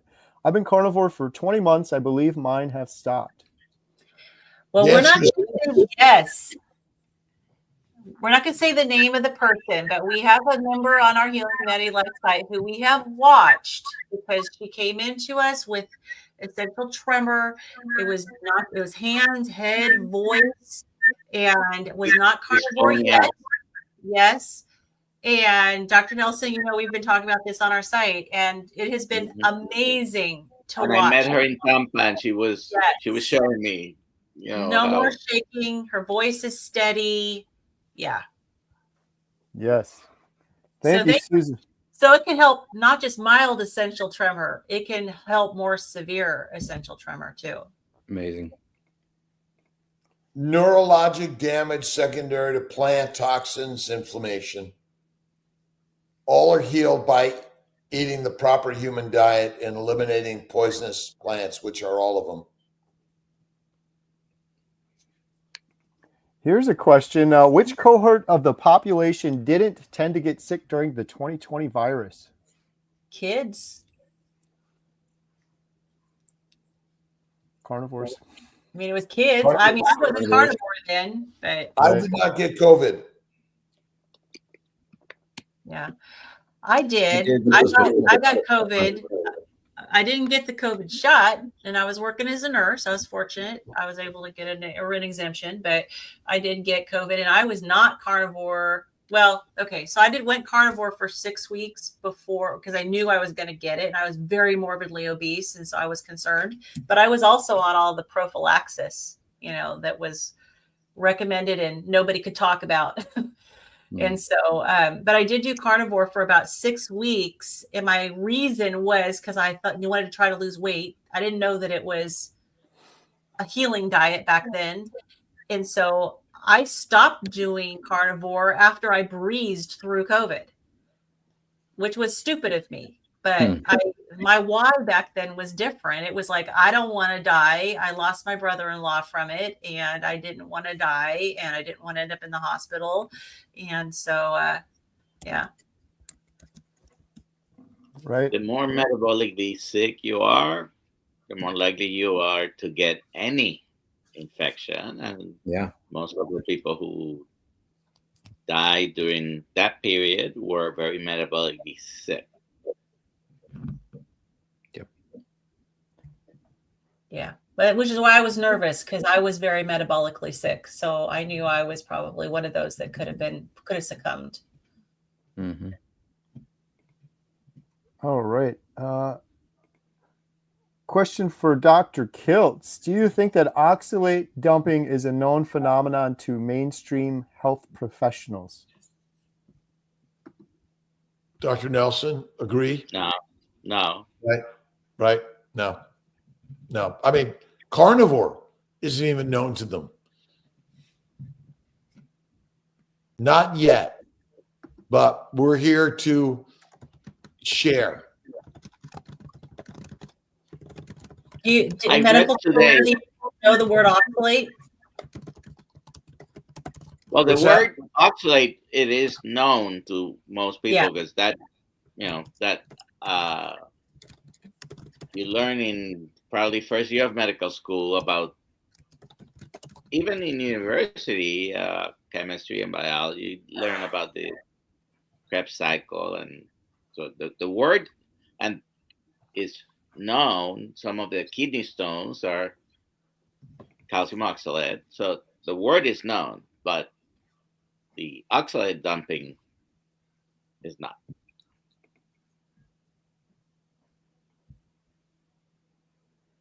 All right. We're going to do a drawing here just shortly for 30 free days on healinghumanity.life. Use hashtag life if you have any final questions. Make sure to follow Dr. Kiltz, Ashley, Carnivore Brothers, Dr. Nelson, and Lynn. All of that is in the description below. Just a couple more questions here. One more super chat too. Oh, you have to get to that one. Yeah, I missed it. Does your appetite decrease after eating carnivore for several months? I mean, mine didn't. Mine got better, but mine was terrible before. I couldn't even feel hungry, at least not in the traditional way. Mine decreased after 3 or 4 days. I think carbs, yes.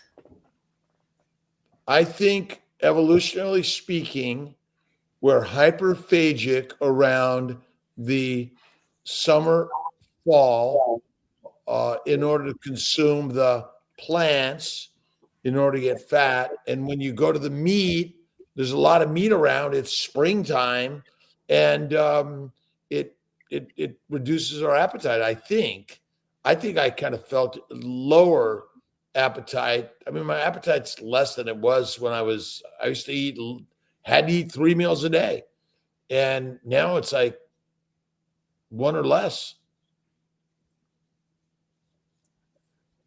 Yeah. So, But so like from the perspective of carbs, yeah, I have no desire for carbs. But like you said, it's going to be different for all of us in our appetites. Yeah. But it does vary. You're right. You're right, Dr. Kiltz. It does vary. $5 super chat from Chris Stearns. If I fed pigs only ribeye, would their bacon be considered a superfood? Oh my God, I'm on to something. Well, Chris. Awesome. Thank you, Chris. He's working on taking Dr. Nelson's spot as a comedian. Right. Dr. Nelson's writing these ones down. Beth is asking, is it terrible to use cheese to stay out of the cookies and cake until the cravings subside? No, do it. Cheese is going to be better than cookies and cake all day long. So if that's what it takes to keep you out of the cookies and cake, eat the cheese. Yeah. But don't be afraid to try butter. You know, it may seem kind of weird. Unsalted. Yeah, unsalted. Salted is crazy. It's like, oh, but you know, if you take it right out of the fridge, it's actually pretty good. If you just let it take a bite and let it melt in your mouth. And it's actually really delicious. Yeah, I've got to where I love just cold butter. Cold butters. Yeah, it's just really good. Bacon could be another option instead of the cheese too. Bacon seems to help a lot of people with cravings, myself included. I say yes, just in the comparison, right? But yeah, there's definitely some other options that you can have. Bacon's a great go-to. Yeah, so it's not terrible, but there are better options that might give you the same effect. Good clarification. Yeah. Simpson Johns. I've had such healing with the carnivore diet of my agoraphobia, social anxiety. Would love to go to a meetup. So my question is, how many people approximately will be there? Well, the one in Austin, how many does that one hold? I think we can have up to 186 is the total there for that one, but I don't expect it to be quite that many. I hope so. Sign up, come on. But You expect it? They're going to be overflowing. I expect that there's usually about 150 at the meetups that we've been at. It's a great number. Not too bad. Come. And you'll have Texas brisket. Yes. All right. How much daily fat and protein in order to put on muscle while on carnivore?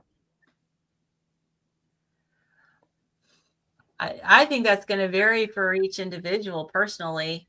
I mean, I put on 25 pounds of muscle and I put on almost 2 pounds of bone.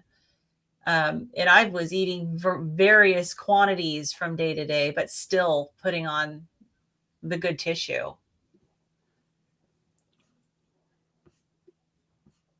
Our adipose tissue is converted to muscle. When a bear hibernates and they gestate 4 little baby bears, they lose only adipose tissue, yet they build muscle on those baby bears, right?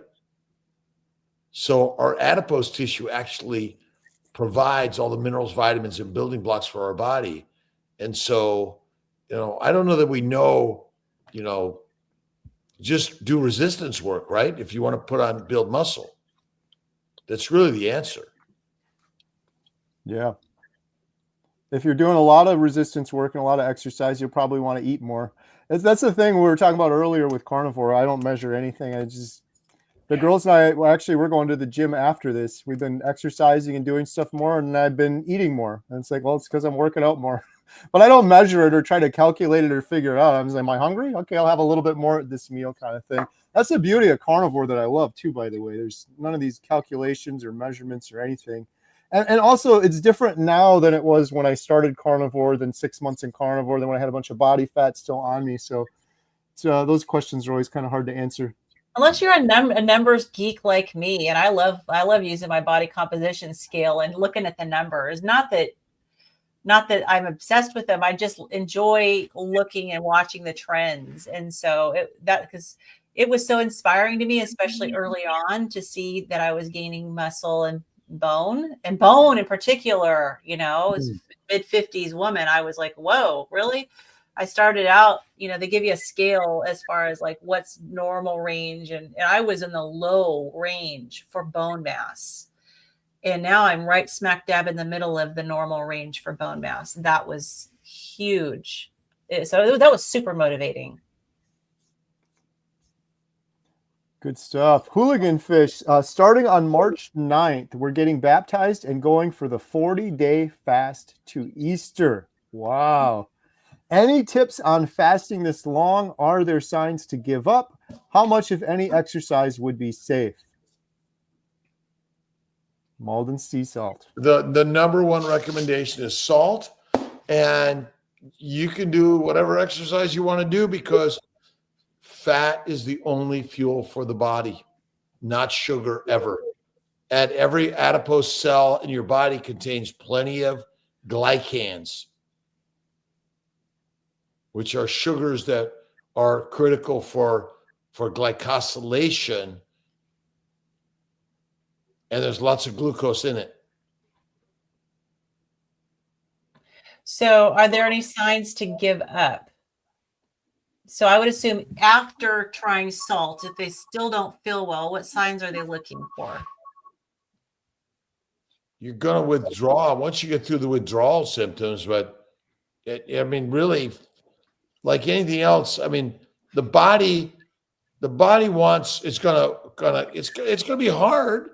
But if you have good support and it's spiritual, I think what's sign? If you're cachectic and emaciated, if you have little to no fat on your body, that's bad. And I mean, how that's long have you crazy. been fasting before? Because if this is your first attempt to fasting, that, you know, as opposed to being used to fasting, even if it's Yeah. 7 days. What's your longest fast, Dr. Kilt? 7 days, November. I usually do my 5-day fast. I'll do it in April. I did it in January, but I haven't gotten to 10 yet. I don't know. I could do it. I just don't know that I really need, or maybe it's the want to. Yeah. Well, many people have done it. Certainly 40 days fasting is mentioned, of course, in the Bible a bunch of times with different people. So I guess it's possible. Of course, there are people who have been documented to fast over a year. I think a lot of people, when they say fasting, especially religious fasting, often they do it from sunrise to sunset.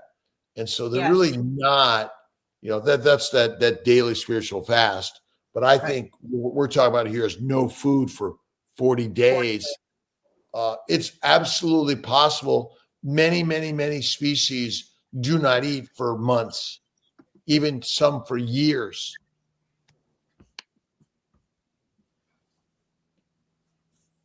I want to hear how that goes. That's amazing. 40 days. Wow.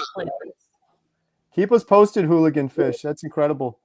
All right. Well, we're coming to the end of the stream here. We're going to do a giveaway for the Healing Humanity membership site. So we'll do that now.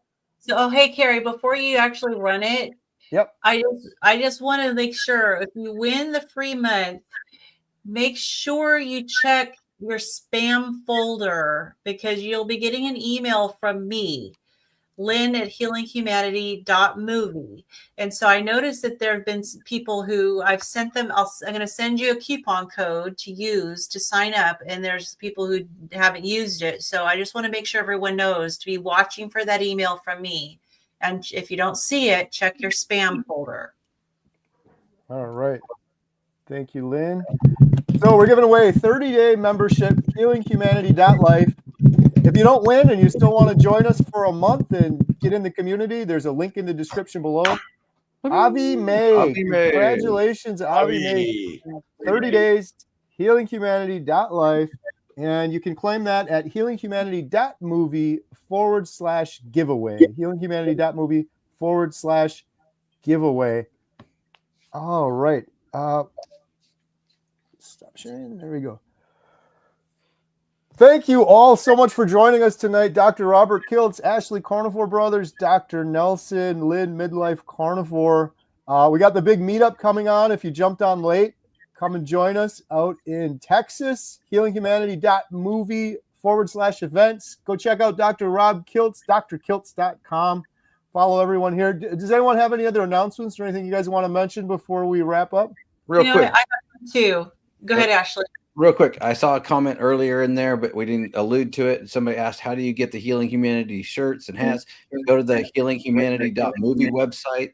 There are opportunities to purchase from that website there. You can click on the links that are found there. And then our meetups, as Carrie alluded to, healinghumanity.movie events. You'll see everything that we have posted there, including the next one in April, which will be in Tennessee, and then the one in June in the Seattle timeframe. Seattle area timeframe. Seattle area. Yeah, June 7th. Yes. In my neck of the woods. That's right. So, and I just wanted to say, for those of you who want a free membership or you're new to our healinghumanity.life, just want to give you guys a heads up that when you get in there, go under the community tab to groups and find our Start Here group. And we have a recording of a Zoom call. Adam and I started a new member orientation. So we did our first one in February. Go watch that Zoom call. It'll tell you everything you need to know about how to navigate the site, how to manage your membership, and that will hopefully answer all of your questions and help you really utilize that free month and get the most out of the site. So you can evaluate whether it's bringing you value and when you want to continue. Good stuff. Awesome. Thank you so much. Huge congratulations to Grandpa Kiltz as well. That's such exciting news. Thank you for joining us tonight. Thank you, everyone, for all your great questions. We'll see you all on the next one. Have a good night. Night all. Beep. Beep. Beep. Beep.